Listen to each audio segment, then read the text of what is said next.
अच्छे कर्म का फल कितने दिनों में मिलता है? पाप की कमाई कितने दिन ठहरती है? जय श्री कृष्ण मित्रों, स्वागत है आप सभी का गोपेश ज्ञान यूट्यूब चैनल में। मित्रों, आज मैं आपके लिए बहुत ही महत्वपूर्ण जानकारी लेकर आया हूं। अच्छे कर्मों का फल कितने दिनों के बाद मिलता है और बुरे कर्म का हिसाब कब होता है। मित्रों, इस बात में कोई संदेह नहीं कि अच्छे बुरे कर्मों का फल और कुफल हमें एक दिन भोगने को जरूर मिलता है। वो अलग बात है कि किसी कर्म का हिसाब तुरंत हो जाता है और किसी का परिणाम देरी से आता है, पर आता जरूर है, इसमें बिल्कुल भी संशय नहीं। अब बात करते हैं कि आपके अच्छे कर्म का हिसाब कितने दिन बाद मिलता है और बुरे कर्म का हिसाब कब होता है। आइए इस मार्मिक कहानी के माध्यम से समझते हैं। मित्रों, किसी शहर में भगवत शरण नाम के एक सज्जन रहते थे, जो एक छोटे से पद पर सरकारी नौकरी करते थे, जिससे उनके परिवार का गुजारा चल रहा था। उनकी एक 8 साल की इकलौती बेटी थी, जिसका नाम था गुंजन। गुंजन ने अभी थोड़े दिन पहले ही स्कूली शिक्षा प्रारंभ की थी। भगवत शरण अपनी लाड़ो बिटिया को बहुत स्नेह करते थे। एक दिन की बात, भगवत शरण टहलते हुए एक किताबों की दुकान पर पहुंच गए। वे अपनी मनपसंद की किताबें देख रहे थे। तभी उनकी नजर दुकान से बाहर सड़क पर गई, जहां एक लड़का कुछ किताबें रखकर बेच रहा था। वो लड़का सड़क पर गुजरने वाले हर व्यक्ति को रोककर उनसे किताबें खरीदने का आग्रह करता था। जब कोई किताबें लिए बिना ही चला जाता था, तो वो लड़का मायूस हो जाता था। भगवत शरण काफी देर तक मूक दर्शक बनकर ये नजारा देखते रहे। फुटपाथ पर दुकान लगाकर किताबें बेचने वाले उस लड़के को देखना कोई नई बात नहीं थी। अक्सर ऐसे बहुत से लोगों को सड़क किनारे दुकान लगाकर पहले भी किताबें बेचते देखा था। यह एक आम बात थी, पर किताबें ना बिकने पर उस लड़के के चेहरे की निराशा सामान्य नहीं थी। वह हर बार एक नई उम्मीद के साथ राह चलते मुसाफिरों को रोकता और उनसे अपनी किताबें लेने का आग्रह करता, लेकिन वो निराश तो तब हो जाता जब कोई उससे किताबें नहीं खरीदता था। भगवत शरण उसकी निराशा को समझ रहे थे। काफी देर तक उसकी हरकत पर नजर बनाए हुए थे। जब उनसे नहीं रहा गया तो उन्होंने दुकान से तो किताबें नहीं ली, वे सीधे उस लड़के के पास पहुंच गए। पास में जाकर उन्होंने देखा वो लड़का सामान्य सी जनरल नॉलेज की किताबें बेच रहा था। भगवत शरण को अपने पास आया देख उस लड़के के मन में एक उम्मीद जगी कि हो ना हो ये मुझसे किताबें जरूर ले लेंगे, इसलिए मेरे पास आए हैं। पहले की तरह वो उन्हें भी किताबें दिखाने लगा। लड़के के मन में एक ऊर्जा थी, उम्मीद की। पहले तो उन सज्जन ने उस लड़के के चेहरे की ओर खूब गौर से देखा। वो खूब साफ सुथरा था, चेहरे पर आत्मविश्वास था, साधारण सा पहनावा था, ठंड का मौसम था। वो केवल एक हल्का सा स्वेटर पहने हुए था। फिर उन्होंने उसकी किताबों की ओर देखा। वे किताबें उनके लिए किसी काम की नहीं थी। फिर भी उन्होंने उस लड़के से पूछ ही लिया, बेटे तुम्हारी ये सारी किताबें कितने की हैं? लड़के ने कहा, सर आप कितना दे सकते हैं?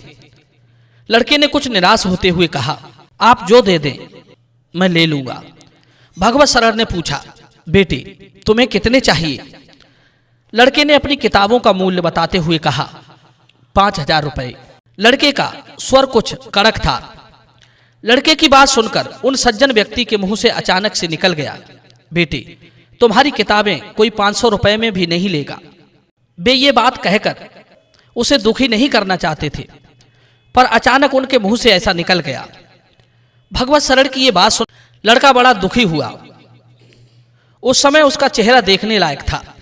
ऐसा लग रहा था जैसे ढेर सारी निराशा किसी ने उसके चेहरे पर उड़ेल दी हो। हमारे धर्म में बताया जाता है कि किसी की मदद ना कर सको तो उसे निराश भी मत करो, किसी का दुख दूर ना कर सको तो उसे दुखी भी मत करो, किसी की पीड़ा ना हर सको तो उसे दर्द भी मत दो, किसी का अच्छा ना कर सको तो उसके साथ बुरा भी मत करो। भगवत शरण को अपने कहे पर पछतावा होने लगा। तब उन्होंने अपना एक हाथ लड़के के कंधे पर रखते हुए उसे सांत्वना देते हुए पूछा, बेटे तुम्हें देखकर लगता नहीं कि तुम किताबें बेचने वाले हो। इस समय तो तुम्हारी उम्र पढ़ने लिखने की है। तुम किस मजबूरी में किताबें बेच रहे हो? मुझे साफ साफ बताओ, तुम्हें किस चीज की जरूरत है? भगवत शरण के पूछने पर उस लड़के की आंखें भर आई। उसके अंदर की निराशा फूटकर बाहर आ गई। वो अपनी मजबूरी को अंदर नहीं रोक सका। लड़का कुछ रुआसे से सुर में उन सज्जन से कहने लगा, सर, मैं 12वीं की पढ़ाई पूरी कर चुका हूं। मेरे पिता एक होटल में मजदूरी करते हैं। मेरा मेडिकल में चयन हो गया है। अब उसमें प्रवेश के लिए मुझे पैसों की जरूरत है। थोड़े पैसे तो मेरे पिताजी कर देंगे, पर सारा इंतजाम वे नहीं कर सकते। इसलिए मैं यहां फुटपाथ पर किताबें बेच रहा हूं। यदि किताबें बिक जाएंगी तो मेरा कैरियर बर्बाद होने से बच जाएगा।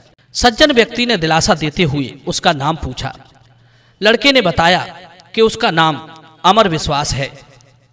भगवत शरण ने कहा, बेटी, तुम्हारा नाम विश्वास है, फिर भी दिल छोटा करते हो। कितना पैसा चाहिए तुम्हें? लड़के ने बड़ी दीनता के साथ बताया, सर, 5,000 रुपए। 5,000 रुपए में मेरा काम चल जाएगा। तब भगवत शरण ने उस लड़के से पूछा, बेटे, यदि मैं तुम्हें 5,000 रुपए दे दूं तो तुम क्या उन्हें वापस कर पाओगे? लड़के ने कहा, सर, आपने ही तो कहा था कि मेरा नाम विश्वास है। आप मुझ पर विश्वास कर सकते हो। मैं पिछले 4 दिन से यहां आता हूं।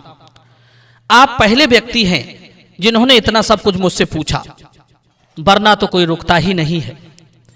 यदि इतने पैसों का इंतजाम नहीं हो पाया तो मैं भी किसी होटल में आपको कप प्लेट धोता हुआ मिलूंगा। मित्रों, लड़के की आंखों में उसके भविष्य के डूबने की चिंता थी। लड़के की दीनता भरी बातों को सुनकर भगवत शरण के दिल में दया जागने लगी। उनका हृदय कह रहा था कि इस लड़के की सहायता करके इसका भविष्य अंधेरे में डूबने से बचा लूं, पर दिमाग ये कह रहा था कि कहीं मैं किसी जालसाज का शिकार तो नहीं हो रहा हूं। क्या पता ये लड़का मुझे इस तरह की बातें सुनाकर ठगना चाहता हो। अक्सर ऐसे लोग, बहुत से लोग घूमते फिरते रहते हैं। मजबूरी वाला तो कोई कोई बिरला ही होते हैं। अंत में उन्होंने अपने दिल की सुनी, दिमाग को पीछे छोड़ दिया। उन्होंने अपनी जेब से 5,000 रुपए निकाले और गिनकर उसे पकड़ा दिए। 5,000 रुपए उस समय उनके लिए बहुत मायने रखते थे। फिर भी उन्होंने उस लड़के की बातों पर विश्वास करके उसे वे पैसे दे दिए। उनके दिल ने उसके भविष्य को अंधेरे में जाने से बचा लिया। भगवत शरण कहने लगे, बेटे, मैं नहीं जानता कि तुम्हारी बातों में कितनी सच्चाई है, लेकिन तुम्हारी बातें सुन के मेरा दिल कह रहा है कि तुम्हारी मदद करनी चाहिए। तुमसे 4-5 साल छोटी मेरी एक बेटी है। मैं सोचूंगा कि मैंने अपनी बेटी के लिए कोई महंगा सा खिलौना खरीद लिया। इतना कहकर पैसे उस लड़के को पकड़ा दिए। पैसे पाकर लड़का बड़ा भावुक हो गया। आंखें आंसुओं से डबडबा गईं। उसे यकीन नहीं हो रहा था कि किसी ने उसकी मदद कर दी है। उसने आगे बढ़कर भगवत शरण के पैर छू लिए। उसकी आंखों से निकले आंसुओं की 2 बूंदों ने भगवत शरण के पैरों को चूम लिया। भगवत शरण ने अपना एक कार्ड निकाला और उस लड़के को दे दिया और कहा, बेटे, इस कार्ड पर मेरा पता है। जब भी कोई जरूरत पड़े तो मुझे जरूर बताना। मित्रों, इतना कहते हुए उसके कंधे को थपथपाया और वहां से चल दिए। घर आते वक्त भगवत शरण के मन में वही घटना का दृश्य घूम रहा था।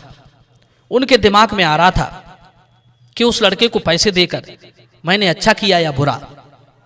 मेरा दिमाग कह रहा था कि तुमने एक जुआ खेला है। पैसे देकर भगवत शरण ने यह बात किसी को नहीं बताई, क्योंकि वे जानते थे कि अगर कोई दूसरा सुनेगा तो वो मुझे एक भावुक मूर्ख के अलावा कुछ नहीं समझेगा। धीरे धीरे वक्त गुजरता चला गया। उस लड़के ने मेडिकल में अपने दाखिले की सूचना पत्र के माध्यम से भगवत शरण को दी थी। तब उन्हें अपनी मूर्खता में थोड़ी मानवता नजर आई।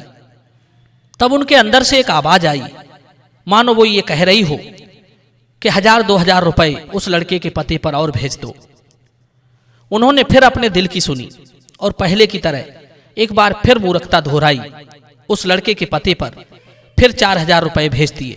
कभी कभी उनके मन में यह भी बात आती कि एक अनजान लड़के के साथ वो ऐसा क्यों कर रहे हैं। मित्रों, कुछ दिन बीते, लड़के का एक और पत्र आया। उसमें 4 लाइनें लिखी थी। 2 लाइनें भगवत शरण के लिए थी। एक लाइन में अपनी पढ़ाई के बारे में बताया था और एक लाइन में उनकी बेटी गुंजन के लिए कुछ हाल चाल लिखे थे, जिसको वो अपनी बहन मानता था। भगवत शरण अपनी मूर्खता दोहराते और उसे भूल जाते। जब भी उसका पत्र आता, पत्र के साथ 1000-2000 रुपए वे उसे भेज देते थे। उन्होंने कभी ये बात जानने का प्रयास ही नहीं किया कि देखें वो लड़का मेरे इन पैसों का क्या करता है, वो इन पैसों को उपयोग में लाता भी है या नहीं। ना कभी वो लड़का भगवत शरण के घर आया और ना वे कभी उसे देखने गए। कुछ साल तक ऐसे ही चलता रहा। एक दिन उस लड़के ने पत्र भेजकर उन्हें बताया कि वो उच्च शिक्षा के लिए ऑस्ट्रेलिया जा रहा है। उन्हें यह जानकर अपनी उस मूर्खता पर थोड़ा फक्र महसूस हुआ, बिना उस पत्र की सच्चाई जाने। मित्रों, समय पंख लगाकर उड़ता रहा। कई वर्ष बीतने के बाद अमर ने अपनी शादी का कार्ड भेजा। शादी करके वो लड़का ऑस्ट्रेलिया में ही बसना चाहता था। इधर गुंजन की भी पढ़ाई पूरी हो चुकी थी, वो शादी योग्य हो चुकी थी। भगवत शरण ने बेटी का रिश्ता एक बड़े परिवार में तय कर दिया। गुंजन की शादी लड़के वालों की हैसियत के हिसाब से करनी थी। भगवत शरण के पास इतने पैसे नहीं थे कि वो उनके हिसाब से सारी व्यवस्था कर पाते। एक सरकारी छोटे पद पर काम करने वाला कर्मचारी भला इतने पैसे कैसे जोड़ पाता। भगवत शरण ने बेटी की शादी का कार्ड उस लड़के को भी भेज दिया। भगवत शरण इधर शादी का सारा प्रबंध कर रहे थे, तभी उनके हाथ एक लिफाफा लगा। वो लिफाफा अनजान था। उस पर भेजने वाले का नाम पड़ा था अमर विश्वास। ये वही लड़का था जिससे मिले उन्हें वर्षों बीत गई थी। उन्होंने जब लिफाफा खोलकर देखा तो उसके अंदर से $1,00,000 का चेक निकला और उसमें एक चिट्ठी थी। चेक देखकर भगवत शरण चकित रह गए। इतनी बड़ी राशि उन्होंने अपनी पूरी जिंदगी में नहीं कमाई होगी। जल्दी से उन्होंने चिट्ठी खोली और एक सांस में सारा पत्र पढ़ डाला। वो पत्र उन्हें अचंभित कर गया। उसमें लिखा था, आदरणीय सर, मैं एक छोटी सी भेंट आपको दे रहा हूं। मुझे नहीं लगता कि मैं आपके एहसानों का कर्ज कभी उतार पाऊंगा। ये उपहार मेरी अनदेखी बहन के लिए है।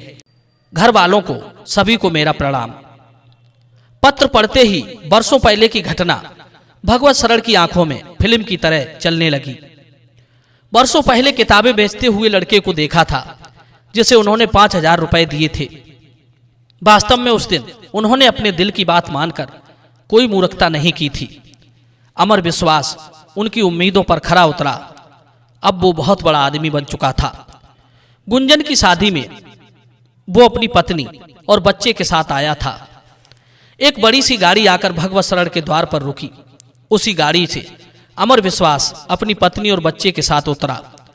उसे देखकर भगवत शरण को ऐसा लगा जैसे पहले कभी उसे कहीं देखा है। उसने आकर भगवत शरण और उनकी पत्नी के पैर छू लिए और बड़ी श्रद्धा से बोला, सर, मुझ पर विश्वास दिखाने के लिए शुक्रिया। मैं आपका अमर विश्वास। उसे देखकर पूरा परिवार अचंभित था। भगवत शरण ने बड़े गर्व से उसे सीने से लगाया। गुंजन, जिसकी शादी थी, वो अब भी बड़े संशय में थी कि ये कौन है जो ढेर सारे मेरे लिए उपहार लाया है।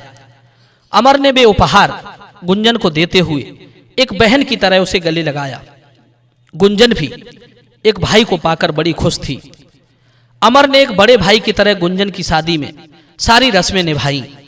उसने कोई जिम्मेदारी भगवत शरण पे नहीं डाली और ना उनका एक पैसा खर्च होने दिया। पूरी शादी का खर्च उसने उठाया। बड़ी धूमधाम से गुंजन का विवाह किया और विवाह के बाद एरोप्लेन से बैठकर वो अपनी पत्नी और बच्चे के साथ ऑस्ट्रेलिया को लौट गया। उसके जाने पर सबकी आंखें नम थी। भगवत शरण को अपनी उस मूर्खता पर एक बार फिर से बड़ा गर्व हुआ। मित्रों, जीवन में उतार चढ़ाव तो आते ही रहते हैं। उन उतार चढ़ाव के बीच तुमने क्या क्या खोया, क्या क्या पाया, ये बड़ी महत्वपूर्ण बात है। अच्छे कर्मों का परिणाम भले ही देरी से आए, लेकिन आता जरूर है। और अन्याय के द्वारा कमाई हुई संपत्ति केवल 10 वर्ष तक ठहरती है, 11वें वर्ष में मूल सहित नष्ट हो जाती है। प्रिय बंधुओं, यदि इस कहानी ने आपका दिल छुआ हो तो कहानी को लाइक करना। मिलते हैं अगली बार नई चर्चा के साथ अगली वीडियो में। आप सभी का बहुत बहुत धन्यवाद।